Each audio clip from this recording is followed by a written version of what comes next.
अब पैनल तैयार है हमारा और ट्रेड्स की शुरुआत की जाए। गुड आफ्टरनून आप सभी को। गाबा सर बताइए इस समय की trade. Good afternoon to you फैनो पैलेस को भी गुड आफ्टरनून। हैगा शॉर्ट ट्रेड और रहेगा स्टेट बैंक ऑफ इंडिया। इतनी गिरावट के बाद अब भी सेल नजर आता है। ट्रेड करें 987, टॉप लगाएं करीब 990 का, और मेरे ख्याल से डाउन साइड टू 950 पॉसिबल है। Weak structure State Bank of India drop. State Bank of India आपका शॉर्ट है। सुबह अगर आप देखिए बात भी हुई थी इस स्टॉक पे और इस वक्त डीलों की ट्रैजेक्टरी मार्केट रीड करता हुआ। अमित जी गुड आफ्टरनून, आपका ट्रेड। जी good afternoon Virendra ji, good afternoon Anuj ji, Shreya ji and everybody on the panel. Virendra ji short side पे ट्रेड रहेगा बजाज फिनसर्व। बजाज फिनसर्व रिलेटिवली वीक रहा है मार्केट में। जब मार्केट में हम रिकवरी देखते थे तब भी ये स्टॉक अंडर परफॉर्म कर रहा था। काफी वीक रिलेटिव स्ट्रेंथ है इसके स्ट्रक्चर की और series of lower low lower highs इसमें बन रहे हैं। रिसेंट जो पुल बैक आया था उसने 10 डेमा पे हॉल्ट लिया और वापस हम एक इसमें सेलिंग देख रहे हैं। करंटली फ्यूचर्स में प्राइस है 1633 का, 1633 का से शॉर्ट करना है। स्टॉप लॉस रहेगा 1650 का और टारगेट्स हमारे रहेंगे 1600 रुपए के।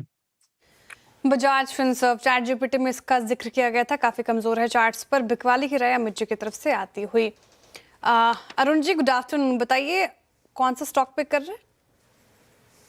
जी श्रेया जी गुड आफ्टरनून। अगेन मैं भी शॉर्ट साइड ही जाना चाहूंगा। डिक्सन टेक में बेचने की सलाह रहेगी। 9650 अप्रैल का फ्यूचर चल रहा है, फ्यूचर डिस्काउंट में है, तो उस हिसाब से फ्यूचर के लेवल ही मैं दे रहा हूँ। तो 9650 के आसपास सेल करने की सलाह रहेगी। 9743 का स्टॉप लॉस रहेगा। 9480 तक के टारगेट डिक्सन टेक के अप्रैल फ्यूचर में देखने को मिल सकते हैं। तो एज ए एचटीबीटी ट्रेड भी इसको लेके चल सकते हैं। तो डिक्सन टेक में बेचने की सलाह है। ओके, डिक्सन टेक में बेचने की सलाह है। ये हो गई अरुण जी की pick. Somil good afternoon. Morning तो बहुत खराब थी, आफ्टरनून भी खराब ही जा रहा है। सोमिल आपकी trade? Absolutely I agree that थोड़ा सा खराब ही जा रहा है। सेल साइड की ट्रेड होगी। मेरा सेल साइड का ट्रेड होगा उनो मिंडा में ऑलरेडी एक डाउन ट्रेंड चल रहा है और यहाँ पर फिर से 20 डेली मूविंग एवरेज पर रेजिस्टेंस लेके फ्राइडे के सेशन में अगेन डाउन ट्रेंड शुरू हुआ है। मुझे लगता है ये कंटिन्यू रहेगा। In the short term in the medium term दोनों ही ट्रेंड खराब लग रहे हैं। टारगेट रहेगा 960 और स्टॉप लॉस रखेंगे 1065। ओके, यूनो मिंडा आपका शॉर्ट कॉल है। जरा एक बार यूनो मिंडा का जरा ओवाई भी रखिएगा।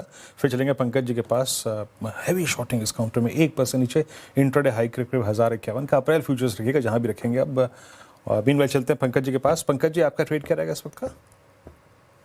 Good afternoon Virendra ji. Sir good afternoon and good afternoon to everyone. Virendra ji Adani Enterprises के फ्यूचर्स पे बिकवाली की सलाह रहेगी। 1780 की रेंज में इसमें बेचने की सलाह रहेगी। एक क्लीन ब्रेकडाउन चार्ट के ऊपर देखने मिला है।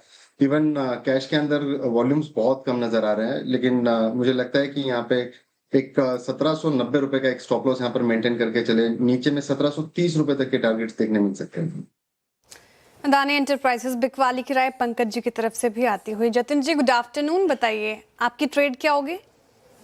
Good afternoon everyone. तो हमारा जो ट्रेड होगा सेल साइड में होगा। आइशर मोटर में एक सेल साइड का ट्रेड लेना चाहेंगे। 2 वीक का कंसोलिडेशन डाउन साइड की तरफ, फ्रेश ब्रेकडाउन हमें देखने को मिल रहा है। ओपन इंटरेस्ट में 10% का एडिशन है, शॉर्ट बिल्टअप है, तो कहीं ना कहीं आगे जाते हुए वीकनेस और बढ़ सकती है आइशर मोटर्स में। 6720 का एक स्टॉप लॉस लगाना होगा और नीचे में 6400 के टारगेट्स रहेंगे। आइशर मोटर्स पे भी सेल ट्रेड आ गई। चलिए ट्रेड्स पूरी हुई इस समय की। अब आप एक फंडामेंटल आइडिया लेते हैं धर्मेश जी से। धर्मेश जी गुड आफ्टरनून, बताइए इस रबल में आप क्या पिक करना पसंद करेंगे? गुड आफ्टरनून अनुज जी। देखिए जिस तरह से मार्केट में करेक्शन चल रहा है, बहुत शार्प करेक्शन भी चल रहा है, तो वहाँ पर सबकी पिटाई हो रही है। तो मुझे लगता है कि एक सेक्टर जहाँ पर आपको विजिबिलिटी स्ट्रांग है और ऑलमोस्ट कंफर्मेशन रहेगा कि यहाँ पे अर्निंग्स ग्रोथ आई ही आएगी, वो मुझे डिफेंस सेक्टर लगता है। एग्जीक्यूशन को लेके जरूर थोड़े बहुत सवाल उठाए गए थे, बट मुझे लगता है कि आने वाले समय में वो भी एड्रेस हो जाएंगे। वहाँ पे ज़्यादा आपको प्रॉब्लम दिखेगा नहीं और अच्छा खासा करेक्शन हो रखा है। डिफेंस किसी भी स्टॉक को उठा लें, इसमें हेवी करेक्शन हुआ। तो मुझे लगता है कि BEL HL में अगर आप एज अ बास्केट बना के दोनों स्टॉक ले लें और 3-6 महीने का नजरिया भी हो तो अच्छी रिटर्न आ सकती है। BEL 60% रखें, 40% HL में रेशियो कंपोजिशन रखें तो बेहतर रहेगा।